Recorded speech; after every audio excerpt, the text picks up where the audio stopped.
यहाँ पर mental math class 9th का एक नया चैप्टर लेके आया हूँ, चैप्टर नंबर 6। और जैसा कि आप जानते हैं, मैं हूँ आपका अपना हरीश सर और आपका आपके अपने चैनल जिसका नाम है चलो कदम बढ़ाई पर स्वागत है।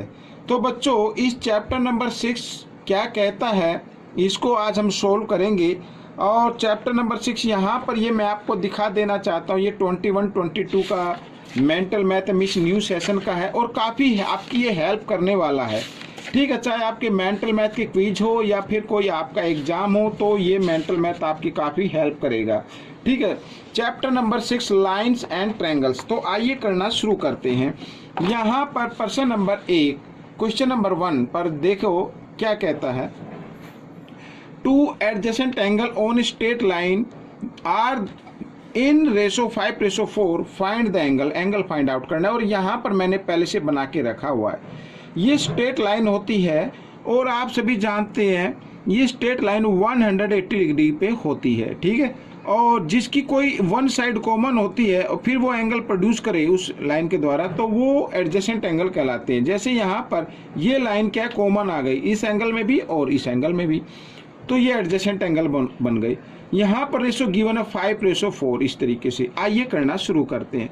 तो सबसे पहले आपको क्या कर लेना है बच्चों, सम ऑफ रेशो। ठीक है ना, सम ऑफ रेशो। यहाँ पर मैं आपको, या तो देखो आप बेसिक मेथड से करना चाहते हैं तो उस तरीके से भी कर सकते हैं। ठीक है, बेसिक मेथड से करना चाहते हैं तो बेसिक मेथड से भी कर सकते हैं। अब सबसे पहले मैं आपको दिखाऊंगा। देखो यहाँ पर ये जो एंगल बने ना, ये स्ट्रेट लाइन पर बने हैं। ठीक है, तो स्ट्रेट लाइन होते हैं 180 डिग्री पे और इसको डिवाइड कर देना सम ऑफ रेशो से, यानी 5+4 से। 5+4 क्या होता है, 9 होता है। तो 9 से इसको हम डिवाइड कर देंगे तो एक वैल्यू निकल कर आती है 20। अब 20 पर यहाँ पर लिखा फाइंड द एंगल्स, तो फर्स्ट एंगल, यहाँ पर फर्स्ट एंगल अगर हमें निकालना हो तो ये जो वैल्यू आई है ना, इसको फर्स्ट रेशो से डिवाइड कर दो तो आ जाएगा 100 डिग्री। ठीक है, सेकंड एंगल अगर हमें फाइंड आउट करना है तो इस वैल्यू को सेकंड जो रेशो है उससे मल्टीप्लाई कर दीजिए तो आपका ये एंगल आ जाता है 24 डिग्री इस तरीके से। अब मैं बेसिक मेथड बताता हूँ। ठीक है, लेट कर लीजिए आप अगर करना चाहे तो, लेट द एंगल इस तरीके से, लेट द एंगल्स। तो let the angles equal to 5x और 4x। ठीक है, हम सभी जानते हैं दोनों एंगल का सम, क्योंकि स्ट्रेट है लाइन पर बने हैं, सॉरी यहाँ पर 4x है, दोनों स्ट्रेट लाइन पर है तो इन दोनों का सम क्या होगा, 180 डिग्री होगा। इन्हें बोलते हैं लीनियर पेयर। ठीक है, इस तरीके से लीनियर पेयर लिख दीजिए, या फिर आप एडजेसेंट एंगल भी आप इसको लिख सकते हैं, क्योंकि स्ट्रेट लाइन पर बने हैं तो भी लिख सकते हैं, कोई दिक्कत। तो 5x और 4x तो कितना हो जाता है, 9x हो जाता है बच्चों। 9x equal to 180। तो x की वैल्यू निकालनी है तो 180, 9 इधर मल्टीप्लाई में, इधर आकर ये डिवाइड में हो गया, तो ये बच्चों x की वैल्यू आ गई। ठीक है, यही वैल्यू आई है। और फर्स्ट एंगल निकालना तो फिर आपका आ जाएगा 20 को 5 से मल्टीप्लाई किया और फिर 20 को 4 से किया तो सेकंड एंगल आ गया। ठीक है, इस तरीके से आप कर लेना।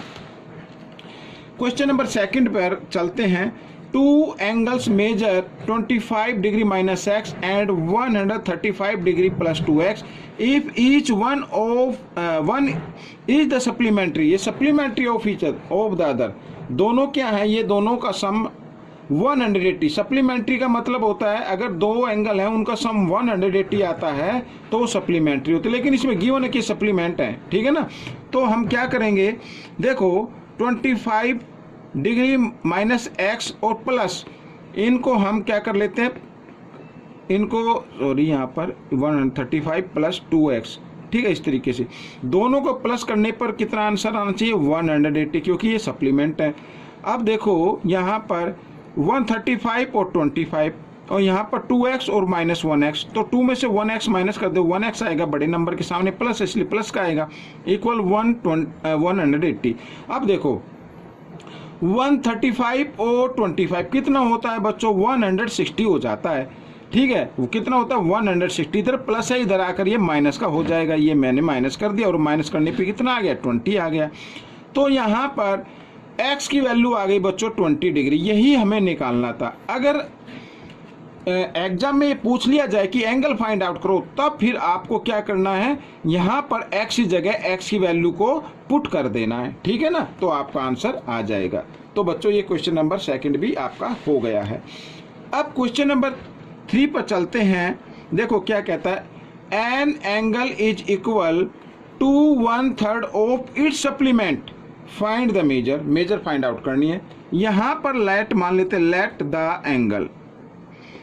The angle equal to x. अब इसमें कहा एन एंगल इज इक्वल, ये इक्वल है to 1/3 of its supplement, supplement के 1/3 के इक्वल। अब सप्लीमेंट फाइंड आउट कर लेते हैं, ठीक है ना, इट्स सप्लीमेंट। तो सप्लीमेंट होगा बच्चों, अगर हम 180 में से फर्स्ट एंगल माइनस कर दे तो सेकंड एंगल आ जाता है। अब इसमें कहा है कि ये क्या है, 1/3 है, ये इसको मान लो 1/3 या इसको मान लो, कोई दिक्कत नहीं है। आइए करना शुरू करते हैं। मैं इसको थोड़ा सेट कर लेता हूँ। ये देखिए,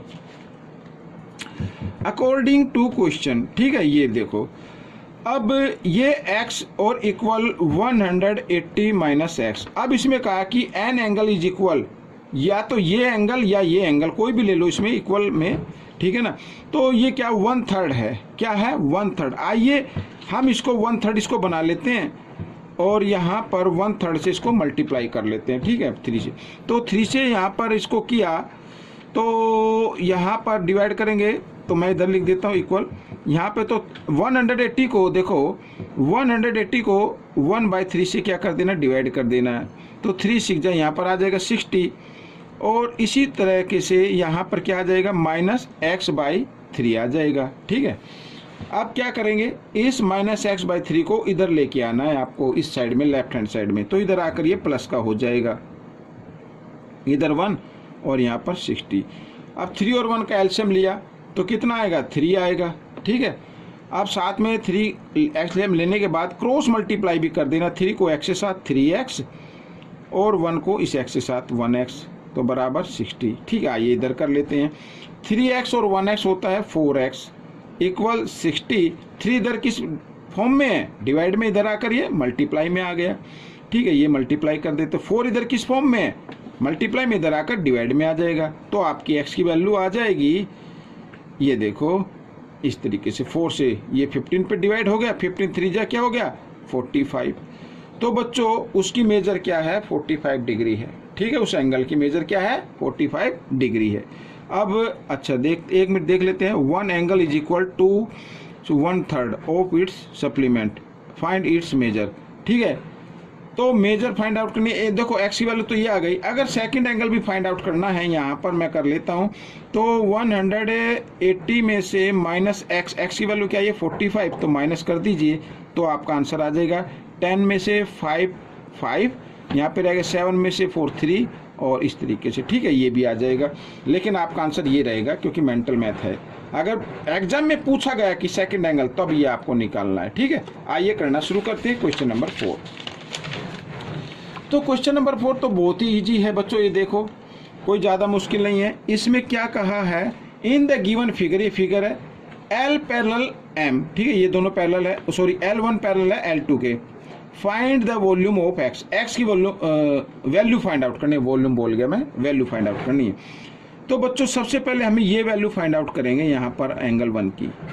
अब आप ध्यान से देखो, ये एक ट्रायंगल बन गया, ठीक है ना, ये क्या बन गया, ट्रायंगल बन रहा है ना। और ये क्या हो गया, ट्रायंगल में एक एक्सटीरियर एंगल हो गया, यानी ट्रायंगल के अंदर एक्सटीरियर एंगल जो होता है वो अपने इंटीरियर अपोजिट एंगल के सम के इक्वल होता है। तो 30 + 45 ये होगा 75 डिग्री के, ठीक है, समझ में आ गया। Exterior angle is equal to its interior opposite angle, to its sum of interior opposite angle, ठीक है, ये इसकी कंक्लूजन रहेगी। अब हमें x की वैल्यू निकालनी है। अब देखो L1 पैरेलल L2 के, और ये एक ट्रांसवर्सल लाइन हो गई, ठीक है, ये क्या हो गई, ट्रांसवर्सल लाइन। तो इसका नाम अगर मैं देना चाहूँ तो M दे सकता हूँ, and M is a transversal line. ये वैसे माइंड में करने का है, ट्रांसवर्सल लाइन, ठीक है, माइंड में कर लीजिए इसको, कोई दिक्कत नहीं है। तो एंगल यहाँ पर 1 की वैल्यू, ये हमें एक्स की फाइंड करने, तो एंगल एक्स इक्वल होगा, पहले तो लिख लो एंगल 1। क्यों होगा? क्योंकि ये कोरस्पोंडिंग एंगल है। ठीक है, यहाँ पे मैं लिख देता हूँ कोरस्पोंडिंग एंगल, इस तरीके से। ठीक है, तो x की वैल्यू आ गई बच्चों कितनी, 1 की वैल्यू क्या है 75, तो x की भी 75 डिग्री आ गई। हो गया ये क्वेश्चन। आइए करते हैं क्वेश्चन नंबर 5। तो क्वेश्चन नंबर 5 में देखो, इसमें in the given figure if A B parallel C D, ये दोनों पैरेलल हैं, ए पी क्यू 40 डिग्री, ये 40 डिग्री है, and P R D 118 degree, find x and y. X and y की वैल्यू फाइंड आउट करनी है। अब सबसे पहले देखो, बिल्कुल इजी है, A B parallel C D, ठीक है, ये दोनों पैरेलल लाइन हो गई, तो ये एक पी क्यू क्या होगी, ट्रांसवर्सल लाइन हो गई, and P Q is a transversal line.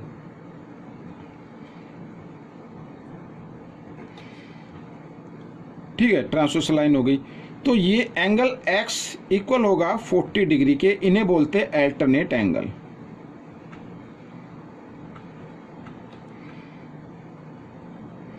Alternate angle, ठीक है, ये अल्टरनेट एंगल इक्वल हो गई।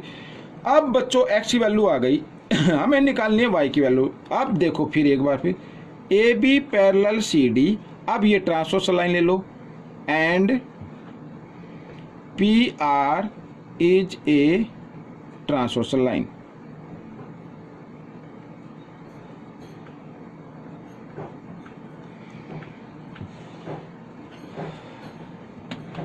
ठीक है, ये ट्रांसवर्सल लाइन होगी। तो बच्चों यहाँ पर देखो, दो तरीके से निकाल सकते हैं, मैं ट्रांसवर्सल लाइन से निकाल लूँ।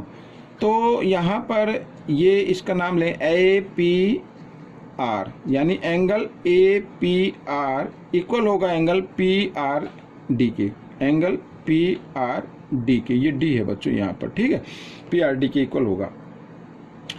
तो ए पी आर में तो 2 एंगल लगते हैं, एक तो 40 डिग्री लग रहा है और एक वाई लग रहा है, और पी आर डी कितने का 118 डिग्री का है। तो वाई की वैल्यू निकालें, 40 इधर प्लस, इधर आकर ये माइनस का हो जाएगा। तो इस तरीके से आप इसको निकाल सकते हैं। आइए माइनस कर लेते हैं, तो 8 का 8 आ जाएगा बच्चों, एक तो यहाँ पर 11 में से 4 माइनस करेंगे 7 आ जाएगा, तो 78 आ गया बच्चों। ठीक है, तो बच्चों ये पहला पार्ट आपका कंप्लीट हो गया है। आपको ये पार्ट कैसा लगा मुझे ज़रूर बताएं, और इसमें से सीखकर दूसरे बच्चों को जरूर सिखाएं। मिलेंगे नेक्स्ट पार्ट में। Till then keep watching and thanks for watching this video.